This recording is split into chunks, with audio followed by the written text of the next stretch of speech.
The Hall of Crystal Domes was so quiet you could hear the breathing of stars. Light filtered in through layers of refracted sky, casting shifting patterns of violet and pearl across the floor. Each tile engraved with the sigils of Haliceri bloodlines, dead and forgotten. And somewhere near the center of it all stood Seren, Illyra, unmoving like a statue carved from frost. Her wedding dress shimmered in the soft glow, strands of woven stardust trailing from her wrists to the floor, where they were fastened by two thin golden cuffs. Elegant, subtle, cruel. They did not bind her body. They bound her duty. A ceremonial binding, they called it, not meant to constrain, only to remind. She stood with her hands gently folded, her eyes lowered, but not in fear, only in resolve, the kind that blooms when all other choices have rotted away. Above her, high on the platform, the speaker of Haliceri read the contract aloud, each word a song of politics and polite betrayal. Her father sat beside the speaker, head bowed, eyes empty, his role complete. And then the human walked in.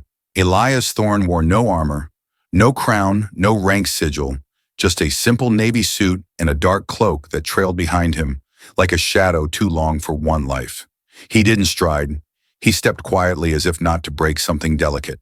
His gaze found hers immediately and held it not with hunger, not with dominance, not even with curiosity, but with something far more dangerous. Recognition. He reached the center dais and stopped one pace before her, his voice low but clear. I am Elias Thorne, born of Earth, son of Mireille, and Alec by old right and new treaty. I offer peace, not purchase. I offer presence, not possession. And if she accepts me by her own word, then let this be union, not transaction. A ripple passed through the room like wind over glass. Seren blinked once her mouth opened slightly, but no sound came. The speaker hesitated, then turned to her, the words already etched into protocol. Do you accept this binding as defined by interspecies? Accord Section 9 under clause of voluntary assent? A pause, a long one. Then Seren lifted her head slowly, the chains at her wrists catching the light like threads of burning wire. She looked at Elias, and for the first time since she was 12 years old, she said something that was not scripted. What happens if I say no? The entire room held its breath. Elias answered without flinching. Then I will walk away. She tilted her head slightly, her voice softer. And the debt will remain unpaid. Elias said, but you will remain free. A longer silence followed. Then Seren reached down, unclipped the golden cuffs from her gown, let them fall to the floor where they rang like the end of a prayer. I accept, she said, not the contract. You. A breath escaped from somewhere in the crowd. Someone wept softly and no one spoke. Because something impossible had just happened. A bride had chosen her own vow. The room they gave her was beautiful, not just in the way noble chambers were designed to impress, but in the quiet touches someone had placed with care. A vase of frost blossoms glowing faintly on the table. A soft patterned blanket folded neatly at the foot of the bed. A small reader pad containing translations of Haliceri literature into Terran script. Seren Illyra stood near the window, unmoving her wedding gown, still untouched, the silk heavy across her arms, where the cuffs had once rested. But there were no guards, no cameras, no locking mechanisms, no quiet clicks from hidden doors, just her and silence. She had expected control, instructions, perhaps even the ritual of claiming so often described by whispered rumors of human traditions, their blunt customs, their conquest expectations. But instead there was a knock, polite, not forceful. She turned slowly as the door opened, and Elias stepped inside, holding a cup in both hands. He did not look at her directly. He kept his gaze slightly downcast as if giving her space. You have not changed, he said gently. Voice low, Seren said nothing, her fingers curling around the edge of the windowsill. I thought you might want tea, he added, setting the cup down on the edge of the table without approaching further. She studied him carefully. He wore the same simple clothing as at the ceremony, a dark shirt, no sigil, no rank stripes, no Terran medals, no show of victory. He looked tired, but not of her. You're not going to take it, are you? She asked softly.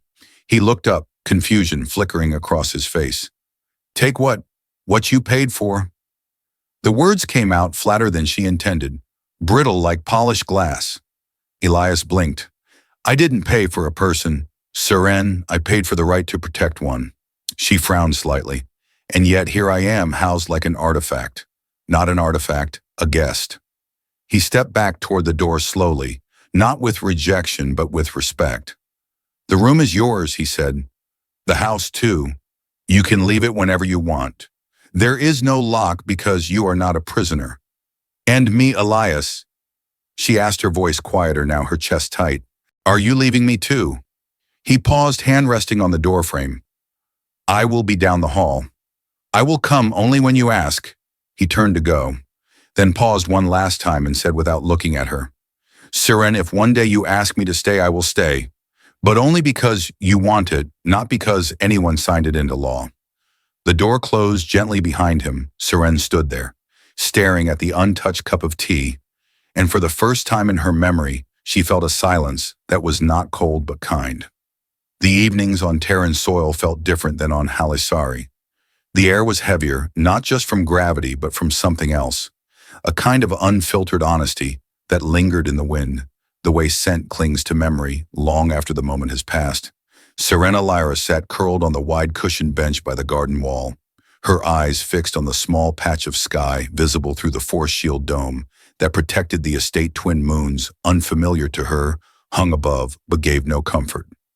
The silence pressed in, but it was not the silence of fear. It was the silence of waiting. Then soft footsteps approached. She didn't need to look. She already knew Elias Thorne appeared with a slow, careful gait, a datapad in one hand and something else in the other. He stopped a few paces from her, as he always did. Tonight he didn't speak first. Tonight she did. Are all Terran nights like this? Not all, he said. Some have rain, some have smoke. Some never really end. She tilted her head just slightly. This one feels like it's hiding something. He smiled faintly, so do most nights. He handed her the object in his hand, not the datapad, a book worn, gilded in places with foreign script etched across the spine. She took it slowly, her fingers brushing over the title. Halisari script, she murmured in surprise. Elias nodded. It's a collection of translated poetry from your world, founded in a dusty archive. Thought you might like to see how your words survive in our language. She opened the first page quietly, her eyes scanning lines of verse bent across cultural gaps still holding weight. And then she asked without looking up, why do you keep offering me things? Because I want you to know you're not just here to endure. You're here to choose. She closed the book gently and looked up, her voice quiet but steady. And what if I still don't know how? Then I will wait until you do. He turned to go, but she stopped him this time. Tell me, tell you what, about the man who taught you this patience. Elias hesitated, then slowly sat down on the bench opposite her. It was my brother, he said after a long pause. He was louder than me, kinder in ways I'm not. He was supposed to be the diplomat, I was just the one who followed.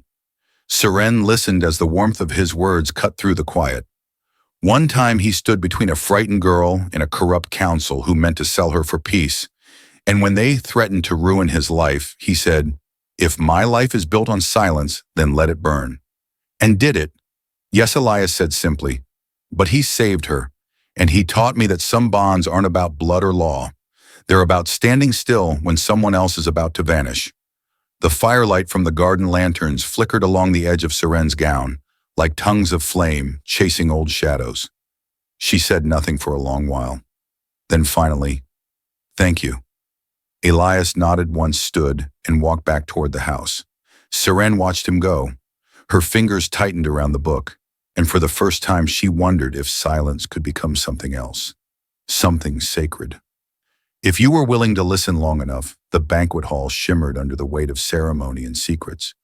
Golden chandeliers floated above the guests, casting soft light onto faces wrapped in smiles and veils and lies. The long table stretched like a border between nations, lined with dishes too ornate to eat and toasts too hollow to trust.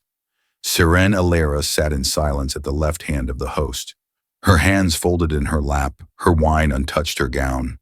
A deep violet streaked with silver, as tradition dictated she wore the colors of unity. But she had never felt more alone around her Terran diplomats and Halasari delegates, spoke in careful tones. Laughter spaced out like punctuation as the orchestra played a low hum in the corner of the hall behind the crystal curtain of protocol. Something restless stirred, then she felt it, that flicker, not of intuition, but of danger. It came not as a scream, but as a whisper behind her shoulder, too soft to be meant for her, and too precise not to be. She was never meant to survive the treaty. The words chilled her spine like cold hands pressed to skin. She didn't turn, didn't move, just listened. A second voice answered lower, sharper. He's too close to her now if he finds out it's over. Her fingers tightened slightly around the edge of her napkin, the fabric threatening to tear. Across the table, Elias Thorne caught her eyes from behind a raised glass, his expression unreadable but alert. Later that night, long after the music died and the candles dimmed, Seren wandered the upper halls alone, her steps quiet against the marbled floor. Every guard she passed nodded slightly but said nothing. She turned a corner and stopped. Voices drifted from a half-closed door. She knew that voice, Elias. His tone was sharper than she had ever heard him, cold and unwavering. "You lied to me," she heard him say. "You told me she was collateral, not the target." A deeper voice answered, "We needed leverage, Thorne. You were the cleanest path and she was disposable by design." There was a pause, then the unmistakable sound of a fist hitting a table. "She is not disposable." Then silence. Seren stepped back quietly, breath shallow as the door creaked open. Elias stood inside. Back turned, his hands shaking slightly. She didn't run. He turned, saw her in the doorway, and didn't speak for a long moment. "You heard I did?" He stepped forward. "Seren, you were never a contract to me, not after the first day, not after—" She raised a hand gently to stop him. "What happens now?" He looked at her, not as a husband, not as a diplomat, but as a man who had chosen to break his oath for the sake of someone he hadn't known he would need. "Now," he said softly, "now I burn the treaty." And she smiled just a little. Not out of victory, but because someone had finally said it aloud. She was never supposed to survive, but now she would. The storm rolled in without warning. It wasn't rain or wind or lightning, but something colder, darker, the kind of storm that arrives in the shape of choices and never leaves quite the same.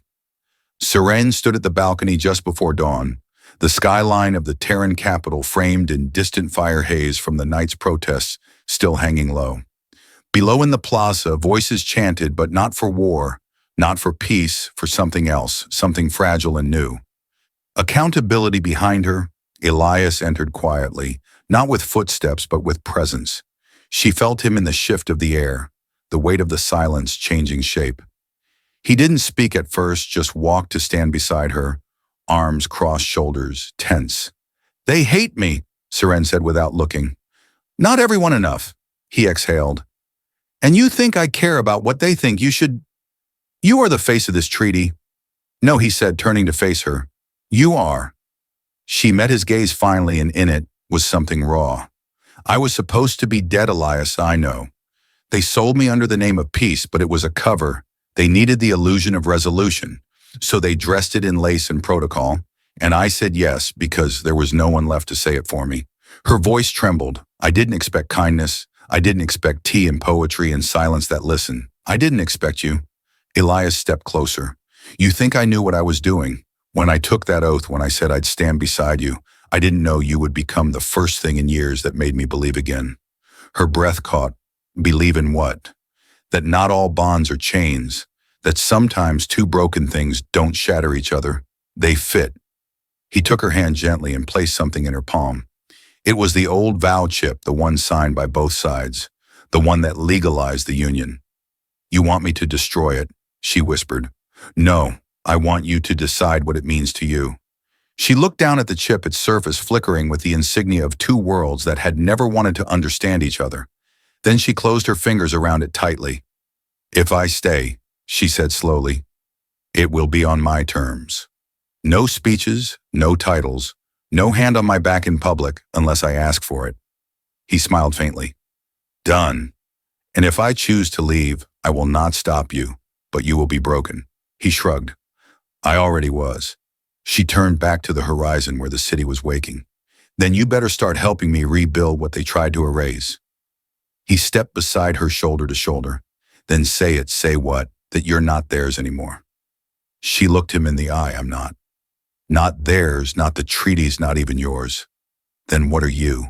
She smiled softly. Mine. And that's enough. The banquet was perfect. Polished glass like frozen light hung from the high ceiling. Voices drifted between languages across golden tables. Laughter timed with diplomacy. Silverware placed precisely 2 fingers apart. Every movement choreographed, every face trained to smile just so. This was not a celebration, it was a performance. A final show of unity between Halasari and Terran dignitaries. The last page in a treaty signed with trembling hands and hidden blades. Seren Alira walked through it all in a flowing gown of midnight blue. Her hair pinned with crystalline thorns. A gift from her own people meant to remind her of who she belonged to. She moved like mist. Not noticed unless she chose to be. Elias stood across the hall near the Terran Chancellor in deep conversation, but his eyes flicked toward her every few minutes as if checking she was still there, still breathing. She gave no signal back. She had none left to give until the moment it happened. A sound too soft to notice, a glimmer too small to register. Then heat, the blast erupted beneath the east archway. Not fire, but pressure enough to send bodies flying. Tables crashing, chandeliers shattering into dust. Screams filled the space the dome shields triggered. Too late, too slow. And in the center of it all, Elias ran toward her. Not away, not toward power or exit or safety. Toward her, she saw the second blast just before it struck. And then he was in front of her, arms around her back to the explosion. A moment of white, then red, then silence. Seren opened her eyes to find herself on the floor, her ears ringing, his body heavy over hers. Blood on her hands, his Elias. He groaned faintly, breath shallow. Still here, he muttered, eyes fluttering open. Still yours if you want. Her vision blurred. She pressed her forehead to his whispered words. She never thought she would say aloud. Stay with me. I am not ready to speak alone. Medics stormed the hall. Soldiers closed ranks. Orders screamed, but none of it mattered. Only his pulse. Only her hands holding on. Hours later, when the fires were out and the halls were cleared, Seren stood in front of the gathered press alone. No veil, no crown, no husband at her side, only truth. There was an attempt on our lives tonight, she said, calm and steady. But this was not an attack on 2 bodies. It was an attack on the idea that peace can be chosen, that survival does not require silence. She paused, then reached into her gown and held up the blood-stained vow chip. This union was not forged by politics or debt. It was built by one human who chose to protect what he could never control. And if he lives, she said, voice hardening, I will finish what we began. If he dies, then you will have to silence me too, because I am done being quiet. The transmission wasn't supposed to go public. It was a diplomatic debrief, private, sealed, intended only for the inter-council review, but Serena Lyra didn't ask for permission. She gave the order herself, broadcast it, all channels. The feed blinked alive across thousands of worlds, on Terran colonies and Halasari strongholds, in trade stations and refugee camps, in classrooms and prison blocks. Every screen filled with her face, not painted, not adorned, just real, unflinching. They told me to speak only in peace, she began, voice calm but clear, but what they meant was silence and obedience. Her hands rested on the table before her. No crown, no ring, no diplomat standing behind her. Only a bandage still wrapped around her wrist and a thin scar across her collarbone. Tonight I break that peace, not with violence but with truth. She leaned forward. They called me a bride, but I was sold. They called it diplomacy, but it was control. And when I tried to breathe, they told me to smile instead. The room around her was silent, but the galaxy was not. Thousands watched, millions leaned in breathless. She reached into her coat, pulled out a data shard and held it to the camera. This contains every record of the assassination attempt, every hidden communication, every name that approved my death to protect a treaty they knew would never hold. I will not name vengeance, but I will name accountability. She looked straight into the lens and the galaxy saw her eyes, saw that she was not afraid to be seen anymore. And if you are like me, she said, voice softening, if you were given to someone without your voice, if your story was rewritten in the mouths of others, if you survived, then let this be your permission to speak, to choose to be more than what they left you as. Behind the feed, Elias watched from his recovery bed, half-awake monitors beeping slowly, his hand curled over hers where she had stayed since the moment he fell. He smiled faintly. She was never the quiet one. He had just taken too long to listen, and now the galaxy listened instead. The halls were quiet again. Not the silence of control or protocol, but the kind that comes after something true has been spoken and no one dares speak over it. Saren walked the corridor barefoot, trailing fingers along the cold stone of the Terran embassy, her gown simple, her hair undone. Her presence no longer heavy with duty, but light with direction. She paused outside Elias's room. The door was open. Inside, monitors blinked in rhythm with his heartbeat, slower now stronger. He lay awake watching the ceiling, but turned the moment he felt her near. You stood for both of us, he said, voice low. She stepped in and closed the door gently behind her. No, she said. I stood for me, but you reminded me how she crossed the floor and sat beside his bed, her hand brushing over his skin still warm under hers, the kind of warmth that says stay. Do you remember what you told me the first night? Elias nodded faintly. If one day you ask me to stay, she leaned closer, forehead resting gently against his. Then stay, she whispered. Not because of treaties or protection or guilt. Stay because now I want you to, and that's the only vow that ever mattered. Outside the window, crowds gathered not in protest, not in panic, but in quiet recognition. A woman once offered as property had become the voice of two worlds, and she chose not to run. She chose not to burn. She chose to stay. And for the first time in living memory, the galaxy listened, not to the ones who signed papers, but to the one who tore hers in half and spoke anyway. If freedom knocked once and fear answered, would you dare open the door a second time? Would you stay, not because you had to, but because someone finally asked you what you wanted? Share your thoughts in the comments and tell us what you would have chosen in Saren's place.